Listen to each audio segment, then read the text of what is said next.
اسلام عثمان بن عفان رضی اللہ عنہ۔ حضرت عثمان رضی اللہ عنہ فرماتے ہیں کہ میں ایک بار گھر میں گیا تو اپنی خالہ سودا کو گھر والوں کے ساتھ بیٹھے دیکھا۔ میری خالہ کہانت بھی کیا کرتی تھیں، مجھ کو دیکھتے ہی یہ کہا: ابشر وحییت ثلاثا وطرا ثم ثلاثا وثلاثا اخرى ثم باخرى لکی تتم عشرا لقیت خیرا وبقیت شرا نکحت واللہ حصانا زہرا وانت بکر ولقیت بکرا۔ یعنی اے عثمان، تجھ کو بشارت ہو اور سلامتی ہو 3 بار، اور پھر 3 بار اور 3 بار، اور ایک بار مزید تاکہ 10 پورے ہو جائیں۔ تو خیر سے ملا اور شر سے محفوظ ہوا۔ خدا کی قسم، تو نے ایک نہایت پاک دامن اور حسین عورت سے نکاح کیا، تو خود بھی نیک ہے اور نیک لڑکی سے تیری شادی ہوئی ہے۔ یہ سن کر مجھ کو تعجب ہوا اور میں نے کہا: اے خالہ، کیا کہتی ہو؟ اس پر سودا نے یہ اشعار پڑھے: عثمان یا عثمان یا عثمان، لک الجمال ولک الشان، ھذا نبی معہ البرہان، ارسلہ بحقہ الدیان، وجاءہ التنزیل والفرقان، فاتبعہ لا تغیا بک الاوثان۔ یعنی اے عثمان، اے عثمان، اے عثمان، تو صاحب جمال بھی ہے اور ذی شان بھی ہے۔ یہ نبی ہیں جن کے ساتھ نبوت و رسالت کے براہین اور دلائل بھی ہیں۔ رب الجزا نے ان کو حق دے کر بھیجا ہے۔ ان پر اللہ کا کلام اترتا ہے جو حق اور باطل میں تمیز کرتا ہے، پس تو ان کا اتباع کر، کہیں بت تجھ کو گمراہ نہ کر دیں۔ میں نے کہا: اے خالہ، آپ تو ایسی شے کا ذکر کرتی ہیں کہ جس کا شہر میں کبھی نام بھی نہیں سنا، کچھ سمجھ میں نہیں آتا۔ اس پر سودا نے یہ کہا: عبداللہ کے بیٹے محمد رسول ہیں، اللہ کی طرف سے اللہ کی طرف بلاتے ہیں۔ قول ان کا سراسر فلاح اور بہبود ہے، اور ان کا حال کامیاب ہے۔ ان کے مقابلہ میں کسی کی چیخ و پکار نفع نہ دے گی، اگرچہ کتنی ہی تلواریں اور نیزے ان کے مقابلے میں چلائی جائیں۔ یہ کہہ کر اٹھ گئیں، مگر ان کا کلام میرے دل پر اثر کر گیا۔ اسی وقت سے غور اور فکر میں پڑ گیا۔ ابو بکر صدیق رضی اللہ عنہ سے میرے تعلقات اور روابط تھے، ان کے پاس آ کر بیٹھ گیا۔ ابو بکر رضی اللہ عنہ نے مجھ کو متفکر دیکھ کر دریافت فرمایا: متفکر کیوں ہو؟ میں نے اپنی خالہ سے جو سنا تھا وہ سب منوعاً ابو بکر رضی اللہ تعالیٰ عنہ سے بیان کر دیا۔ اس پر ابو بکر صدیق رضی اللہ عنہ نے کہا کہ اے عثمان، ماشاء اللہ، تم ہوشیار ہو اور سمجھدار ہو، حق اور باطل کے فرق کو خوب سمجھ سکتے ہو۔ تم جیسے کو حق اور باطل میں اشتباہ نہیں ہو سکتی۔ یہ بت کیا چیزیں ہیں جن کی پرستش میں ہماری قوم مبتلا ہے؟ کیا یہ بت اندھے اور بہرے نہیں جو نہ سنتے ہیں اور نہ دیکھتے ہیں، اور نہ کسی کو ضرر پہنچا سکتے ہیں اور نہ نفع؟ حضرت عثمان کہتے ہیں، میں نے کہا: خدا کی قسم، بے شک ایسے ہی ہیں جیسے تم کہتے۔ اس پر ابوبکر صدیق رضی اللہ عنہ نے کہا: واللہ، تمہاری خالہ نے بالکل سچ کہا۔ یہ محمد صلی اللہ علیہ وآلہ وسلم بن عبداللہ اللہ کے رسول ہیں۔ اللہ نے آپ کو اپنا پیام دے کر تمام مخلوق کی طرف بھیجا ہے۔ تم اگر مناسب سمجھو تو آپ صلی اللہ علیہ وآلہ وسلم کی خدمت بابرکت میں حاضر ہو کر آپ صلی اللہ علیہ وآلہ وسلم کا کلام سنو۔ یہ بات ہو ہی رہی تھی کہ رسول اللہ صلی اللہ علیہ وآلہ وسلم اس طرف سے گزرتے ہوئے دکھلائی دیے، اور حضرت علی رضی اللہ عنہ آپ صلی اللہ علیہ وآلہ وسلم کے ہمراہ تھے۔ ابوبکر رضی اللہ عنہ آپ صلی اللہ علیہ وآلہ وسلم کو دیکھ کر اٹھے اور کچھ عرض کیا۔ آپ صلی اللہ علیہ وآلہ وسلم تشریف لائے اور بیٹھ گئے، اور حضرت عثمان کی طرف متوجہ ہو کر یہ فرمایا: اے عثمان، اللہ جنت کی دعوت دیتا ہے، تو تم اللہ کی دعوت کو قبول کرو، اور میں اللہ کا رسول ہوں جو تمہاری اور تمام مخلوق کی طرف بھیجا گیا۔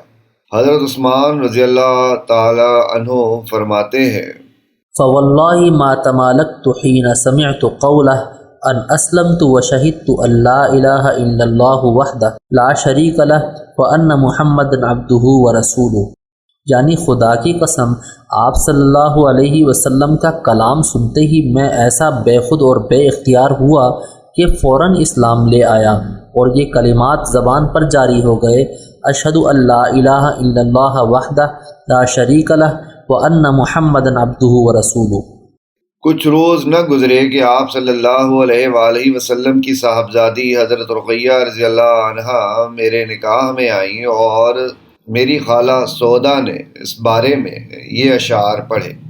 حد اللہ عثمان الصفی بقولہ فارشدہ واللہ یہدی الی الحق فتابع بالرأی السدید محمدا وکان ابن اروى لا يصد عن الحق وانکحہ المبعوث احدى بناته فکان کبدر ما زج الشمس فی الافق فدا لک یا ابن الہاشمیین مہجتی فانت امین اللہ ارسلت للخلق، یعنی اللہ نے اپنے بندے عثمان کو ہدایت دی اور اللہ ہی حق کی ہدایت دیتا ہے، پس عثمان نے اپنی صحیح رائے سے محمد کا اتباع کیا اور آخر اروا کا بیٹا تھا، فقر اور رویہ یعنی سمجھ سے کام لیا اور حق سے اعراض نہ کیا، اور اس پیغمبر برحق نے اپنی ایک صاحبزادی اس کے نکاح میں دی، بس یہ التقاء ایسا ہوا جیسے شمس اور بدر کا افق میں اجتماع ہوا۔ اے ہاشم کے بیٹے محمد ابن عبداللہ صلی اللہ علیہ وسلم، میری جان آپ پر قربان ہو، آپ تو اللہ کے امین ہیں، مخلوق کی ہدایت کے لیے بھیجے گئے ہیں۔ عروہ بنت قریظ حضرت عثمان رضی اللہ عنہ کی والدہ کا نام ہے جن کا ذکر اشعار میں آیا۔ اسلام حضرت ابو عبیدہ رضی اللہ عنہ۔ حضرت عثمان رضی اللہ عنہ بن عفان کے اسلام لانے کے دوسرے روز حضرت ابوبکر صدیق رضی اللہ عنہ ان حضرات کو لے کر آپ صلی اللہ علیہ وآلہ وسلم کی خدمت میں حاضر ہوئے۔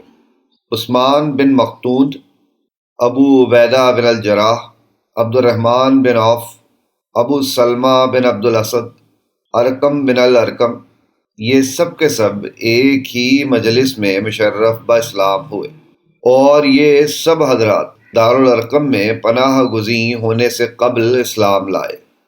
حضرت ابو عبیدہ بن الجراح کی کنیت ابو عبیدہ ہے اور نام عامر ہے، اور امین الامہ ان کا لقب ہے۔ سابقین اولین اور عشرہ مبشرہ میں سے ہیں، 2 مرتبہ ہجرت کی، بجانب حبشہ اور دوسری بجانب مدینہ منورہ۔ تمام غزوات میں شریک رہے۔ فاروق اعظم کے زمانے میں شامی افواج کے سپہ سالار تھے۔ 18 ہجری میں شام ہی میں انتقال فرمایا۔ حضرت عمر رضی اللہ عنہ اپنی وفات کے وقت فرماتے تھے اگر ابو عبیدہ زندہ ہوتے تو ان کو خلیفہ بناتا۔ اسلام عمار رضی اللہ عنہ اور صہیب رضی اللہ عنہ۔ عمار بن یاسر فرماتے ہیں کہ دار ارقم کے دروازے پر صہیب بن سنان سے میری ملاقات ہوئی اور رسول اللہ صلی اللہ علیہ وآلہ وسلم اندر تشریف فرما تھے۔ میں نے صہیب سے پوچھا کیا ارادہ ہے؟ صہیب نے بھی مجھ سے یہی سوال کیا کہ تمہارا کیا ارادہ ہے؟ میں نے کہا کہ میرا ارادہ یہ ہے کہ آپ صلی اللہ علیہ وآلہ وسلم کے پاس حاضر ہوں اور آپ صلی اللہ علیہ وآلہ وسلم کا کلام سنوں۔ ہم دونوں دار ارقم میں داخل ہوئے۔ آپ صلی اللہ علیہ وآلہ وسلم نے ہم پر اسلام کو پیش کیا۔ ہم اسی وقت مشرف با اسلام ہو گئے۔ اسلام عمرو بن ابسہ رضی اللہ عنہ۔ عمرو بن ابسہ فرماتے ہیں کہ میں ابتدا ہی سے بت پرستی سے بیزار اور متنفر تھا اور سمجھتا تھا کہ یہ بت کسی نفع اور ضرر کے مالک نہیں، محض پتھر ہے۔ علماء اہل کتاب میں سے ایک عالم سے مل کر یہ دریافت کیا کہ سب سے افضل اور بہترین کون سا دین ہے؟ اس عالم نے یہ کہا کہ ایک شخص مکہ میں ظاہر ہوگا، بت پرستی سے اللہ کی توحید کی طرف بلائے گا، سب سے افضل اور بہتر دین وہی لائے گا، تم اگر ان کو پاؤ تو ضرور ان کا اتباع کرو۔ عمر بن ابسہ فرماتے ہیں اس وقت سے ہر وقت مجھ کو مکہ ہی کا خیال رہتا تھا، ہر مسافر سے مکہ کی خبریں دریافت کیا کرتا تھا، یہاں تک کہ مجھ کو حضرت صلی اللہ علیہ وآلہ وسلم کی خبر ملی۔ آپ صلی اللہ علیہ وآلہ وسلم کی خبر ملنے پر میں مکہ مکرمہ حاضر ہوا اور آپ صلی اللہ علیہ وآلہ وسلم سے ملا اور عرض کیا کہ آپ کون ہیں؟ آپ صلی اللہ علیہ وآلہ وسلم نے فرمایا میں اللہ کا نبی ہوں۔ میں نے کہا اللہ نے آپ صلی اللہ علیہ وآلہ وسلم کو بھیجا ہے؟ آپ صلی اللہ علیہ وآلہ وسلم نے فرمایا ہاں۔ میں نے کہا اللہ نے آپ صلی اللہ علیہ وآلہ وسلم کو کیا پیغام دے کر بھیجا ہے؟ آپ صلی اللہ علیہ وآلہ وسلم نے فرمایا اللہ کو ایک مانا جائے، اس کے ساتھ کسی کو شریک نہ گردانا جائے، بتوں کو توڑا جائے اور صلہ رحمی کی جائے۔ میں نے عرض کیا اس بارے میں کون آپ کے ساتھ ہے؟ آپ صلی اللہ علیہ وآلہ وسلم نے فرمایا کہ ایک آزاد اور ایک غلام۔ میں نے عرض کیا میں بھی آپ کا پیرو اور ماننے والا ہوں، آپ صلی اللہ علیہ وآلہ وسلم کے ہمراہ رہوں گا۔ آپ صلی اللہ علیہ وآلہ وسلم نے فرمایا اس وقت تو اپنے وطن لوٹ جاؤ، جب میرے دین کا غلبہ علم ہو اس وقت آ جانا۔ عمر بن ابسہ فرماتے ہیں وہ مسلمان ہو کر وطن واپس آ گیا اور آپ صلی اللہ علیہ وآلہ وسلم کی خبریں دریافت کرتا رہا۔ جب آپ صلی اللہ علیہ وآلہ وسلم ہجرت فرما کر مدینہ منورہ تشریف لے گئے تو میں آپ صلی اللہ علیہ وآلہ وسلم کی خدمت میں حاضر ہوا اور عرض کیا یا رسول اللہ صلی اللہ علیہ وآلہ وسلم آپ نے مجھ کو پہچانا بھی؟ آپ صلی اللہ علیہ وآلہ وسلم نے فرمایا ہاں تم وہی ہو جو مکہ میں میرے پاس آئے تھے۔ اسلام ابو ذر رضی اللہ عنہ۔ ابن عباس رضی اللہ عنہ سے مروی ہے کہ ابو ذر غفاری کو جب رسول اللہ صلی اللہ علیہ وآلہ وسلم کی بعثت کی خبر پہنچی تو اپنے بھائی انیس سے کہا کہ مکہ جاؤ اور اس شخص کی خبر لے کر آؤ جو یہ دعویٰ کرتا ہے کہ میں اللہ کا نبی ہوں اور آسمان سے مجھ پر وحی نازل ہوتی ہے اور اس کا کلام بھی سنو۔ ابو ذر کی ہدایت کے مطابق انیس مکہ آئے اور آپ صلی اللہ علیہ وآلہ وسلم سے مل کر واپس ہوئے۔ ابو ذر نے دریافت کیا کیا خبر لائے؟ انیس نے کہا کہ جب میں مکہ پہنچا تو کوئی آپ کو کاذب و ساحر کہتا تھا، کوئی کاہن و شاعر۔ واللہ نہ وہ شاعر ہیں نہ کاہن۔ انیس خود بھی بہت بڑے شاعر تھے، اس لیے فرماتے ہیں میں نے کاہنوں کا کلام سنا ہے، ان کا کلام کاہنوں کے کلام سے مشابہ نہیں، ان کے کلام کو اوزان شعر پر رکھ کر دیکھا، شعر بھی نہیں۔ واللہ انہ لصادق، خدا کی قسم وہ بالکل صادق ہے۔ اور یہ بھی کہا کہ رأیتہ یأمر بالخیر وینہی عن الشر ورأیتہ یأمر بمکارم الاخلاق وسمعت کلاما ما ہوا بالشعر، یعنی اس شخص کو میں نے صرف خیر اور بھلائی کا حکم کرتے ہوئے اور شر اور برائی ہی سے منع کرتے ہوئے دیکھا، اور عمدہ اور پاکیزہ اخلاق کا حکم کرتے دیکھا، اور ان سے ایک کلام سنا جس کو شعر سے کوئی تعلق نہیں۔ ابو ذر نے سن کر یہ کہا کہ دل کو تشفی نہیں ہوئی۔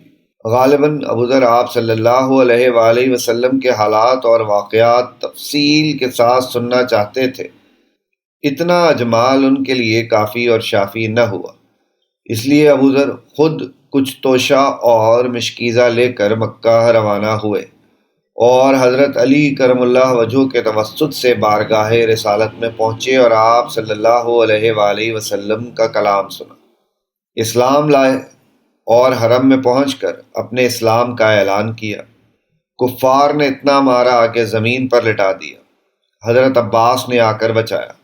آپ صلی اللہ علیہ وآلہ وسلم نے فرمایا اپنی قوم کی طرف لوٹ جاؤ اور ان کو بھی اس سے آگاہ کرو، جب ہمارے ظہور اور غلبے کی خبر سنو تب آنا۔ ابو ذر رضی اللہ عنہ واپس ہوئے، دونوں بھائیوں نے مل کر والدہ کو اسلام کی دعوت دی، والدہ نے نہایت خوشی سے اس دعوت کو قبول کیا۔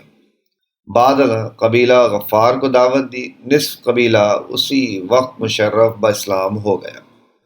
مسلمانوں کا دار ارقم میں اجتماع۔ رفتہ رفتہ لوگ اسلام میں داخل ہوتے رہے اور مسلمانوں کی ایک چھوٹی سی جماعت ہو گئی تو حضرت ارقم رضی اللہ عنہ کا مکان جمع ہونے کے لیے تجویز ہوا کہ وہاں سب جمع ہوا کریں۔ حضرت ارقم رضی اللہ عنہ سابقین اولین میں سے ہیں، 7ویں یا 10ویں مسلمان ہیں۔ کوہ صفا پر آپ کا مکان تھا۔ حضرت عمر رضی اللہ تعالی عنہ کے اسلام لانے تک رسول اللہ صلی اللہ علیہ وآلہ وسلم اور صحابہ کرام وہیں جمع ہوتے تھے۔ حضرت عمر رضی اللہ عنہ کے اسلام لے آنے کے بعد جہاں چاہتے جمع ہوتے۔ حضرت ارقم رضی اللہ عنہ نے بدر اور احد اور دیگر مغازی میں شرکت فرمائی۔ حضرت معاویہ کے زمانہ خلافت میں 55 ہجری میں وفات پائی۔